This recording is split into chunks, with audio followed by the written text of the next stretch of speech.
नमस्कार दोस्तों, स्वागत है आपका हमारे चैनल में। और आज अपने ग्रहों की श्रृंखला में हम बात करेंगे केतु ग्रह के उपायों की, केतु ग्रह के शांति की, जिसको हम डेविल टेल भी कहते हैं। और जो दोस्त पहली बार हमारे चैनल पे आए हैं उनसे रिक्वेस्ट करूंगा कि प्लीज़ बेल आइकन दबाएं, शेयर करें, सब्सक्राइब करें हमारे चैनल को, सो दैट आप भी ज्योतिष के माध्यम से अपने जीवन को और सरल, सहज, सुंदर और सफल बना पाएं।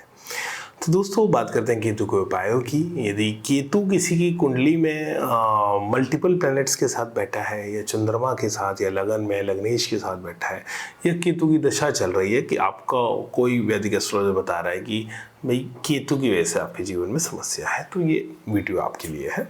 या आपको ऐसा लगता है कि आप एकदम रिएक्टिव हो जाते हैं, सडनली इनकंसिस्टेंट हो जाते हैं, लाइफ में सडन अप्स एंड डाउन्स आ रहे हैं और किसी चीज़ में आपका मन नहीं लग रहा, डिटैच्ड हो रहे हैं, तो कहीं ना कहीं आपको अपनी कुंडली दिखानी चाहिए। और हो सकता है ये केतु की वजह से हो रहा हो। और जिन लोगों ने हमारी कथाओं की वीडियो देखी है, या केतु की जो हमारी लास्ट वीडियो थी, इसमें हमने केतु के प्लैनेट को डिस्कस किया था, किस तरह वो मानवीय जीवन को प्रभावित करता है, वो इन्फॉर्मेशन, दोनों लिंक्स आपको मिल जाएंगे इन्फॉर्मेशन में, वो देख के भी आप समझ सकते हैं किस तरह से केतु काम करता है। तो दोस्तों केतु का एक उपाय, जिसे केतु को हम धड़ बोलते हैं, ठीक ना। सो डेविल टेल का मतलब कि धड़ है, मुख जो है वो राहु है। और तो जो भी लोग डिफरेंटली एबल होते हैं, जिनको आप विकलांग कह लें, अपंग कह लें, या किसी की चोट की वजह से किसी को नुकसान हो गया है, ऐसे लोगों के जीवन में किसी भी तरह से अगर कोई कंट्रीब्यूशन करते हैं, चाहे किसी संस्था में डायरेक्टली, इनडायरेक्टली, या किसी व्यक्ति को डायरेक्टली, इनडायरेक्टली आप कोई दान देते हैं, उनके लाइफ में कुछ वैल्यू एडिशन करते हैं जिससे उनके जीवन बेहतर हो पाए, तो वो केतु का एक दान माना जाता है और बहुत ही अच्छे उपाय, बहुत ही अच्छे रिजल्ट्स वो देता है।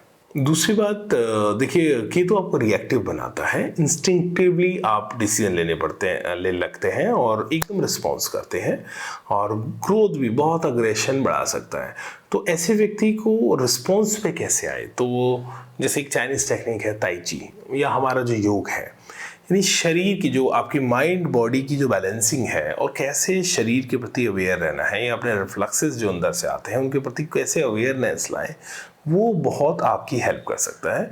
और एकदम आपको अंदर से आए कि रिएक्ट करना है, तो रिएक्ट नहीं करना, चाहे अच्छे में बुरे में, खुश भी हैं तो कोई वचन दे दिया नहीं, और रिस्पॉन्स करना थोड़ी देर के बाद, चाहे कुछ घंटों के बाद, कुछ दिनों के बाद, कुछ हफ्तों के बाद, लेकिन रिस्पॉन्स में how to convert our reaction into response, ये केतु की यात्रा है।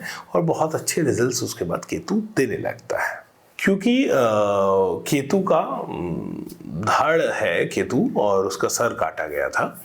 तो पौराणिक कथाओं के माध्यम से इसको भगवान गणेश से भी जोड़ा जाता है। तो गणेश जी की नित्य साधना, गणेश चतुर्थी का पाठ करना, ये भी केतु का बहुत अच्छा उपाय बताया जाता है। और जैसे हम कहते हैं कुजवत केतु, यानी मंगल की भांति केतु काम करता है।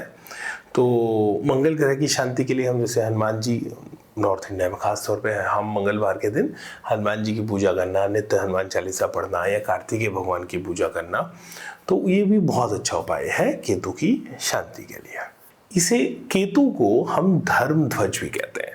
तो इसके दो उपाय हैं। एक तो देखिए, धर्म ध्वज का सीधा सीधा मतलब है मंदिर के ऊपर जो ध्वज लगता है, वो ध्वज लगवाना। आप किसी भी आसपास आपका कोई भी देवता का मंदिर है, उस पर जो ध्वज लगा हुआ हो, आप वहाँ के पुरोहित से बात कर सकते हैं, ट्रस्ट से बात कर सकते हैं कि हमें ऊपर ध्वज लगाना है, नया ध्वज।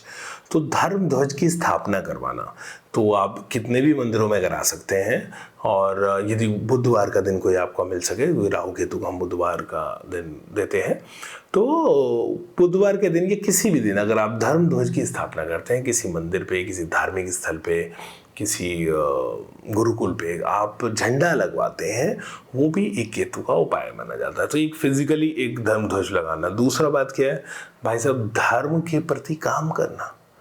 धर्म का मतलब, मैं और यहाँ पे ऑर्गेनाइज रिलीजन की बात नहीं कर रहा, अब मैं बात कर रहा हूँ कि आपका जो धर्म है, आप उस पर कितने सत्यनिष्ठा से चलते हैं, जो आपका कर्तव्य है उसको कितने अच्छे से पूरा करते हैं, अपने जीवन की जिम्मेदारियों को अपने कितने अच्छे से पूरा करते हैं, वो भी बहुत ज़रूरी है केतु की दशा में।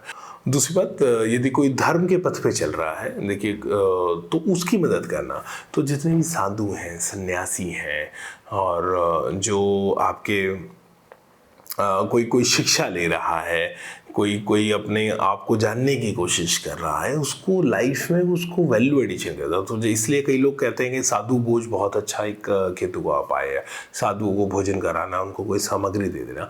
जो भी धर्म के पथ पे चल रहा है, जो मुक्ति के पथ पे चल रहा है, देखिए मुक्ति का प्लेनेट है। मैं जैसे लोग कहते हैं ना मोक्ष का प्लेनेट है, मैं कहता हूँ मुमुक्षा का प्लेनेट है। मुमुक्षा जगाता है मोक्ष की इच्छा। तो आप खुद उस मार्ग पे चल रहे हैं, nothing could be better than that.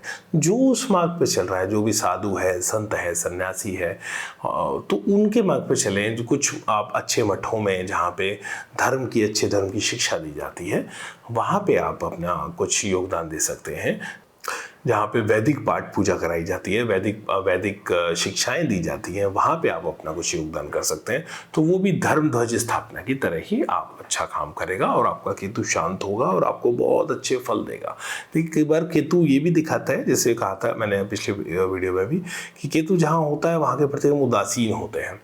तो अपने उस पावर को जानना, उस पर काम करना, वो भी केतु का एक बड़ा अच्छा उपाय रहता है। परंतु ये जो धर्म ध्वज स्थापना है, दोनों मंदिर में धर्म ध्वज लगाना वो भी, और जो धर्म के पथ पे चल रहे हैं, धर्म के मार्ग पे जो लोग चल रहे हैं, जो अपने मुक्ति के मार्ग पे चल रहे हैं, उनके लाइफ में कोई भी अगर हम वैल्यू एडिशन कर सकते हैं, या कोई बहुत अच्छा कुछ जीवन के लिए कर रहा है, प्रकृति के लिए कुछ कर रहा है, तो उसको किसी तरह सपोर्ट कर देना उसकी यात्रा में, वो बहुत अच्छा एक केतु का उपाय है।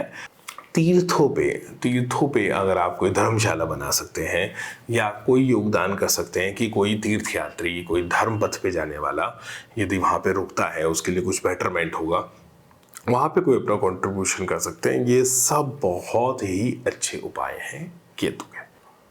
अंत में दोस्तों, केतु का एक और बहुत सुंदर उपाय है जो मुझे तो बहुत अच्छा लगता है, और मैं इसको प्रैक्टिस भी करता हूँ, जो मेरे गुरु ने मुझे सिखाया।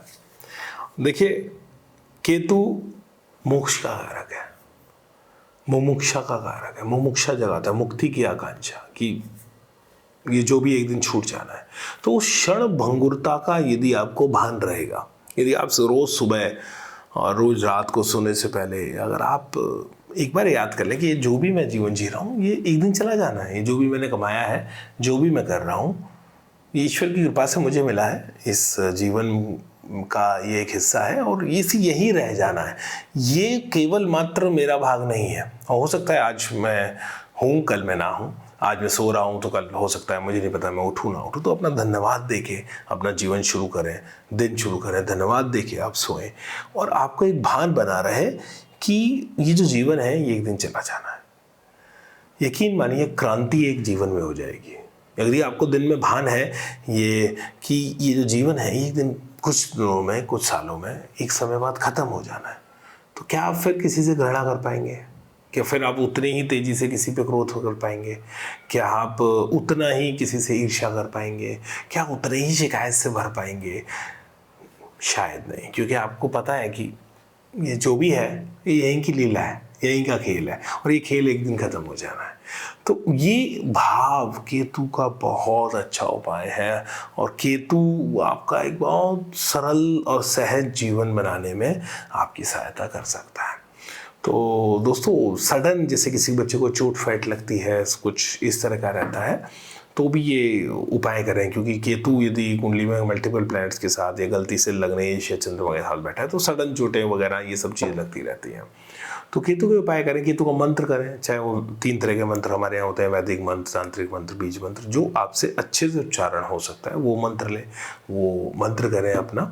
तो केतु का मंत्र करें, बजरंगबली की या कार्तिक भगवान की पूजा करें, गणेश भगवान जी की पूजा करें, गणेश चतुर्थी का पाठ करें, और दान पुण्य करें, खासतौर पे उन लोगों को जिनका कोई अंग भंग हुआ है या कुछ इस तरह की शारीरिक पीड़ा जिनको है, उनके लिए, उनके निमित्त करें। धर्म के मार्ग पर चलने वाले लोगों का कुछ ना कुछ दान पुण्य करें। अपने तीर्थों में, मंदिरों में, मठों में, और जहाँ पे विद्यालय हैं वहाँ कुछ योगदान करें, सो दैट लोग अच्छे धर्म के पथ पे आगे जा पाए, और अपने आप को जानने के यदि कोई पथ पे है तो उसको सपोर्ट करें। तो और एक क्षण भंगुरता का भान रखें कि जो भी है ये एक लीला है और एक दिन ख़त्म हो जानी है। ये भान अगर रोज़ बना रहे तो एक क्रांति घटित हो सकती है और निश्चित तौर पे वो क्रांति आपके जीवन को बदल सकती है दोस्तों।